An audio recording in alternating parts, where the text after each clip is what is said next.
Le président Félix Tshisekedi a inauguré ce mardi 2 octobre le nouveau bâtiment administratif abritant les services officiels à Kasumbalesa dans la province du Haut-Katanga. Et puis, à l'international, en Russie, le chiffre relatif aux 9 premiers mois de l'année en cours montre que Moscou est encore loin du compromis par le président russe de porter les échanges commerciaux avec les continents africains à 40 milliards sur le 5 ans. Mesdames et messieurs, bonsoir et bienvenue à cette grande édition de journal sur Géopolis Télévision. Comme je l'ai annoncé dans les sommaires, le président Félix Tshisekedi a inauguré ce mardi 2 octobre 2023 les nouveaux bâtiments administratifs abritant le service officiel intervenant dans les opérations douanières dont la Direction générale des douanes et assises DGDA à Kasumbalesa dans la province du Haut-Katanga. Plus de détails avec Dieudonné Bonali. Le président Félix Tshisekedi a inauguré ce mardi 2 octobre 2023 les nouveaux bâtiments administratifs abritant les services officiels intervenant dans les opérations douanières dont la Direction générale des douanes et assises DGDA à Kasumbalesa dans la province du Haut-Katanga. Cet ouvrage comprend un parking d'une capacité de 1500 camions à l'importation, d'un autre de même capacité à l'exportation, ainsi que d'une route de contournement longue de 8 km, construite en béton armé. Pour Bernard Kabessé, directeur général de la DGDA, la modernisation du poste frontalier de Kasumbalesa permettra la célérité dans le traitement des dossiers douaniers et une accélération de la vitesse de rotation des véhicules. Et puis, une brève dans ces journaux. La première autorité du Kasaï oriental, Julie Kabongo, a accompagné par le ministre provincial des infrastructures et travaux publics et quelques autorités locales ont visité les chantiers de construction de l'aéroport Bipemba ensemble avec leur guide du jour, les commandants de la RVA Kasaï oriental, Romain Chinyama, Kabongo, ensemble ont fait la ronde de ces sites où les travaux sont exécutés. Les nouveaux tarmacs, la centrale électrique, la centrale solaire, les bâtiments solides qui sortent des terres et l'usine d'énergie, rien n'a été oublié par les visiteurs de marque. Bientôt, ces ouvrages d'art seront inaugurés par la haute hiérarchie, a-t-il annoncé. Et puis, le prix Nobel de la paix, Denis Mukwege, a déposé sa candidature à la présidentielle aux côtés de Matata Mponyo, Franck Diongo et les autres. C'est mardi 3 octobre au bureau de la Commission électorale nationale indépendante à la Gombe. Pour Denis Mukwege, il est intolérable que les Congos puisse toujours être à la source de développement d'autres pays dans le continent. Je vous propose donc de suivre Denis Mukwege au micro de Patience Lekeke. Notre pays va très mal. Et il va très mal sur plusieurs plans. Je crois qu'aujourd'hui nous sommes devant une crise qui est une crise existentielle. Cette crise est existentielle puisque notre pays est occupé aujourd'hui par des pays étrangers. Nous avons plus de 100 groupes armés à l'est du pays. Et je crois que dans ces conditions où on ne gère plus l'intégrité territoriale de notre pays, il y a urgence. Il y a urgence puisque nos richesses aujourd'hui sont bradées et nous vivons dans une situation de prédation sans précédent. Alors que tout le monde déclare que l'avenir de la planète est en République démocratique du Congo, malheureusement, les Congolais, lui, vivent dans des conditions inhumaines. Et je crois que ce n'est plus tolérable que, en fait, le Congo puisse être toujours la source du développement de notre planète, en commençant par les véhicules, les pneus avec les caoutchoucs. Nous avions perdu 10 millions de personnes. Et après la bombe atomique, c'est l'uranium congolais qui a été utilisé. Le développement électronique, c'est le coltan congolais. Et demain, ça sera le cobalt congolais pour la transition énergétique. Et devant cette situation, nous ne pouvons plus continuer à rester indifférents et laisser les autres gérer notre patrimoine, gérer nos ressources en nous privant de tout. Le Congolais a toujours répondu absent par rapport à tous ces développements. Dans le même registre, le dépôt de la candidature de Moïse Katumbi n'a pas connu un succès. La CENI a exigé le pièce originale, la chose qui n'a pas du tout dérangé son mandataire Hervé Diakessé, porte-parole de l'Ensemble pour le changement, qui a promis de dépêcher en urgence une équipe à Lubumbashi, question de récupérer les dites pièces. Suivez ces propos recueillis par Patience Lokeke. Nous vous remercions d'être présents. Nous allons faire juste un message. Comme vous le savez, aujourd'hui, c'est le dépôt de la candidature du président Moïse Katumbi comme futur président de la République démocratique du Congo. Notre équipe d'avance, qui travaille étroitement avec la CENI, nous a précédé pour amener l'ensemble de son dossier de candidature qui est, conformément à la loi, au complet. Il n'empêche que la CENI nous a prié de pouvoir, à côté des pièces certifiées conformes dûment au regard de notre législation, lui apporter aussi les originaux. En tout fair play, ça ne nous a posé aucun problème. Nous dépêchons une équipe en toute urgence à Lubumbashi pour ramener les pièces originales. Ce qui fait que demain, ces éléments seront mis à la disposition de la CENI afin que la candidature du président Katumbi puisse être déposée au bureau de réception et de traitement des candidatures. Je vous remercie. À moins de 100 jours de l'élection présidentielle, il est venu le temps d'interroger les stratégies des uns et des autres pour scruter leur voie d'accès au pouvoir suprême. Si au niveau de l'Union sacrée pour la nation, la majorité au pouvoir, les choses sont claires, tous étant derrière la candidature de Félix Tshisekedi. Du côté de l'opposition, les candidats avancent chacun se plaçant en ordre dispersé. Il indiqué que les consensus sont en recherche autour d'une candidature unique. Quelle sera donc la stratégie de l'opposition pour battre la candidature de la majorité au pouvoir? C'est le dossier du jour concocté par Patrick Ilunga. Constant Mutamba, Matata Pogno, Franck Diongo, Adolphe Mozitou, Moïse Katumbi, Denis Mukwege ou Martin Fayoulou, les candidatures de l'opposition s'empilent en perspective de l'élection présidentielle du 20 décembre. Dans une élection à tour unique, c'est lui qui aura les plus de voix sera déclaré élu.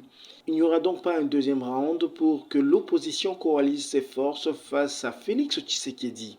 Dans les rangs de l'opposition, bien que tous semblent d'accord dans le fait de dépeindre une situation actuelle chaotique du pays, en revanche, chacun se pose en alternative valable pour relever la nation. Eux-mêmes, une sourde rivalité émerge entre les opposants. L'union autour d'une candidature unique de l'opposition n'est même pas à l'ordre du jour. Le scénario comme celui de Genève 2018 ne semble pas pointer à l'horizon, même parmi ceux qui, il y a peu, ont fait front commun pour faire les plaidoyers autour des questions électorales. L'opposition en ordre dispersé n'est-elle pas en train de faciliter les choses aux candidats de la majorité qui, elle, fait bloc, aidée par une coalition capable de couvrir l'ensemble des 26 provinces du pays? Le 20 janvier 2024 sera le jour de la vérité où les urnes livreront leur verdict. La bataille électorale ne fait que commencer et en 80 jours, une réalité nouvelle peut changer la donne entre l'opposition et la majorité. Autre chose à présent, après un mois de procès, la Cour militaire du Nord Kivu a rendu son verdict lundi 2 octobre, tard la nuit à Goma, dans l'affaire du carnage des adeptes de la secte La Foi naturelle judaïque messianique, appelée aussi Wazalendo. Principal accusé, le colonel Mike Mikombe, commandant brigade de la garde républicaine, est condamné à la peine de mort. Les détails avec Blessed Kouzola. Au terme d'un procès houleux, l'arrêt est tombé aux environs de 23 h heure locale dans l'affaire de la répression sanglante contre la manifestation de la secte La Foi naturelle judaïque messianique vers les nations. L'accusé principal, le colonel Mike Mikombe, est condamné à la peine de mort et destitué de l'armée. Par ailleurs, la Cour a requalifié l'infraction de crime contre l'humanité par meurtre mise à sa charge en meurtre tout court. Les autres prévenus, dont Mbaya Mwati et Daniel Amira, ont écopé d'une peine de 10 ans de servitude pénale principale avec admission des circonstances atténuantes. Cependant, le lieutenant-colonel Donatien Bawili, poursuivi pour prévention de non-dénonciation de personnes justifiables aux juridictions militaires, est acquitté. La Cour a aussi prononcé l'acquittement d'un des 4 soldats de 2e classe, Kabamba Idrassa, poursuivi avec ses compagnons d'armes pour l'infraction de participation criminelle au carnage des civils. Séance tenante, le conseil du condamné Mikombe a interjeté l'appel auprès de la haute cour militaire contre cet arrêt raté de la cour militaire du Nord Kivu. La répression de la manifestation des adeptes Ouazalendo s'est soldée le 30 août dernier par un bilan de 58 morts, dont un policier et 70 blessés. Quittons à présent la République démocratique du Congo pour la page internationale.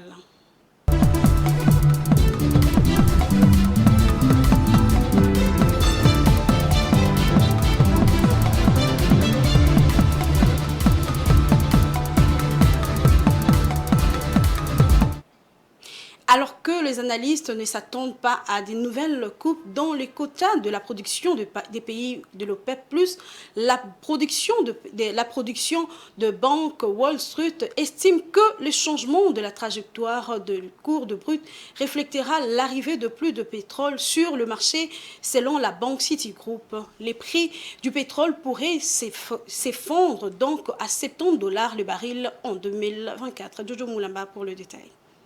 Le baril de Brent, qui sert de prix de référence pour une grande partie de la production pétrolière mondiale, pourrait s'effondrer à environ $70 américains en 2024. C'est en raison notamment d'un excédent attendu de l'offre, a estimé la banque américaine Citigroup ce lundi 2 octobre.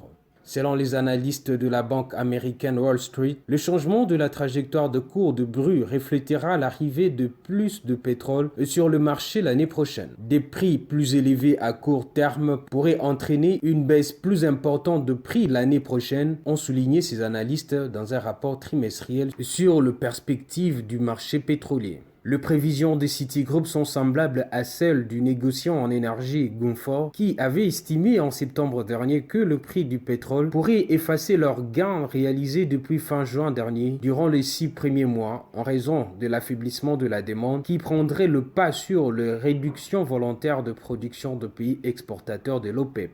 Il existe un risque de correction significative au cours du 4e trimestre 2023 où les 3 premiers mois de l'année prochaine et le baril de Brent pourrait chuter à 71 ou $72 américains au cours des 6 premiers mois. C'est tout à fait possible même si les fondamentaux et les équilibres ne changeront pas, avaient souligné les groupes des négoces pétroliers. Le prix du Brent ont donc enregistré une remontée spectaculaire depuis le creux du printemps avec une hausse cumulée de plus de 30% sur les 3 derniers mois. Lors du premier sommet Russie-Afrique tenu en 2019, le président russe avait promis de porter les échanges commerciaux avec les continents à $40 milliards avec 5 ans. Les chiffres relatifs aux 9 premiers mois de l'année en cours montrent que Moscou est encore loin de compte. Selon le ministère russe de développement économique, ces échanges commerciaux ont augmenté de 43,5% sur les 9 premiers mois de 2023 à 15,5 milliards. Les détails toujours avec Jojo Moulamba. Les échanges commerciaux entre la Russie et l'Afrique ont atteint 15,5 milliards de dollars américains durant les 9 premiers mois de 2023. Ces échanges enregistrent ainsi une augmentation de 43,5% par rapport à la même période de 2022, a rapporté le média russe RBK, citant des données du ministère russe du développement économique. L'Égypte, l'Algérie, le Maroc, la Tunisie et la Libye étaient les principaux partenaires commerciaux de la Russie sur le continent entre janvier et février 2023, a-t-on précisé de même source. Le montant des échanges commerciaux entre la Russie et le continent africain durant les 9 premiers mois de l'année en cours demeure largement inférieur aux ambitions qui avaient été affichées par Moscou lors du premier sommet Russie-Afrique tenu en 2019 à Sochi. Le président russe avait alors promis de doubler les échanges commerciaux avec l'Afrique par rapport à leur niveau de 2018 pour le porter à 40 milliards de dollars américains dans 5 ans. Une autre manière de vous informer, mesdames et messieurs, c'est au travers de journaux parus ce matin à Kinshasa. Place à présent à la revue de presse.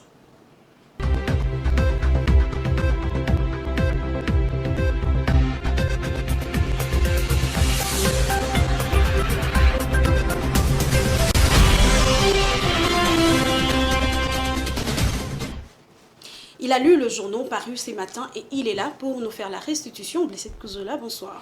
Bonsoir Rachel Misenga et bonsoir à nos fidèles téléspectateurs.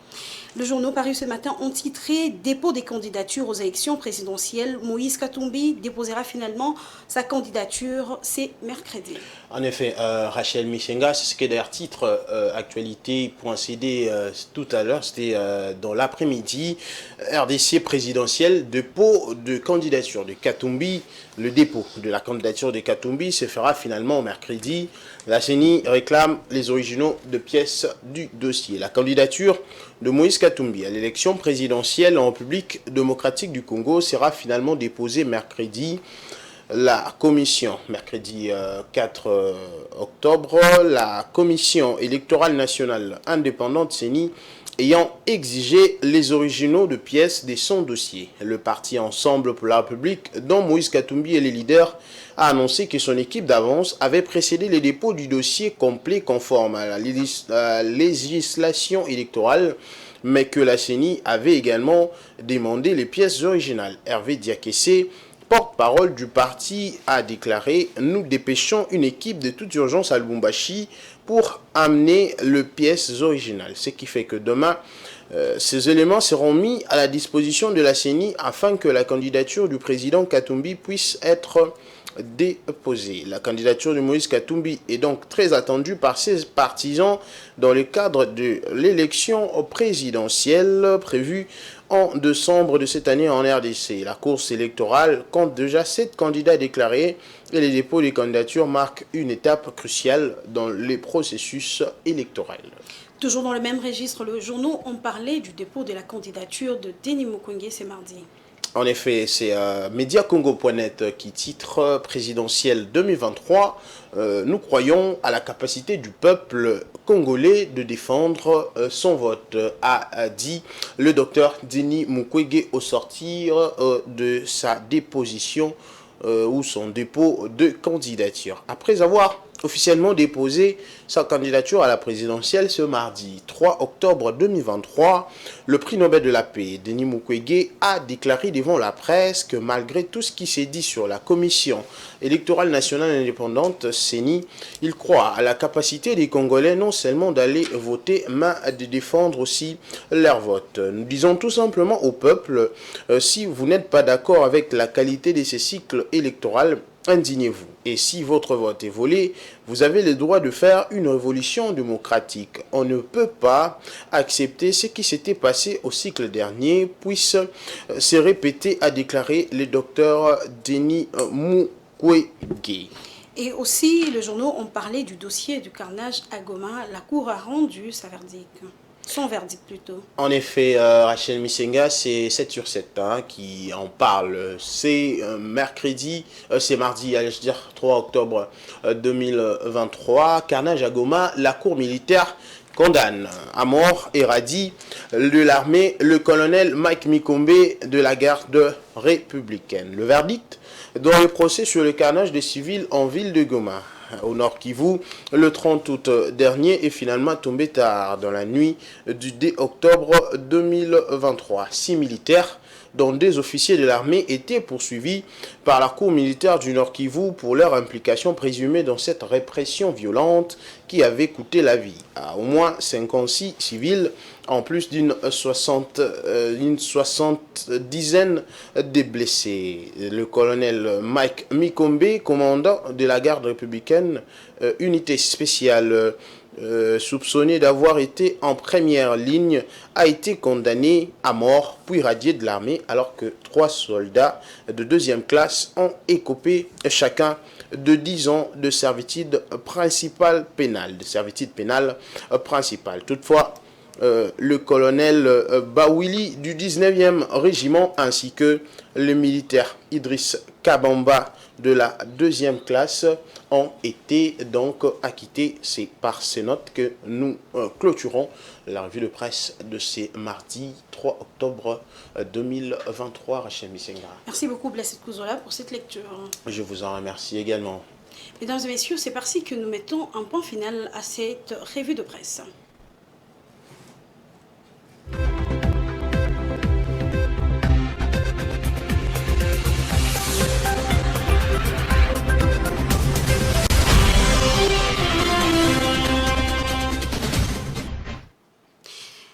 Avant de vous quitter, mesdames et messieurs, je dois vous rappeler les principaux titres de cette grande édition de ces 3 octobre 2023. Vous avez suivi dans ce journal, le président Félix Tshisekedi a inauguré ce mardi 2 octobre le nouveau bâtiment administratif abritant le service officiel à Kasumbalesa dans la province du Haut-Katanga. Et puis, à l'international, vous avez suivi qu'en Russie, le chiffre relatif aux 9 premiers mois de l'année en cours montre que Moscou est encore loin du compromis par le président russe de porter les échanges commerciaux avec les continents africains à 40 milliards de dollars sur les 5 ans.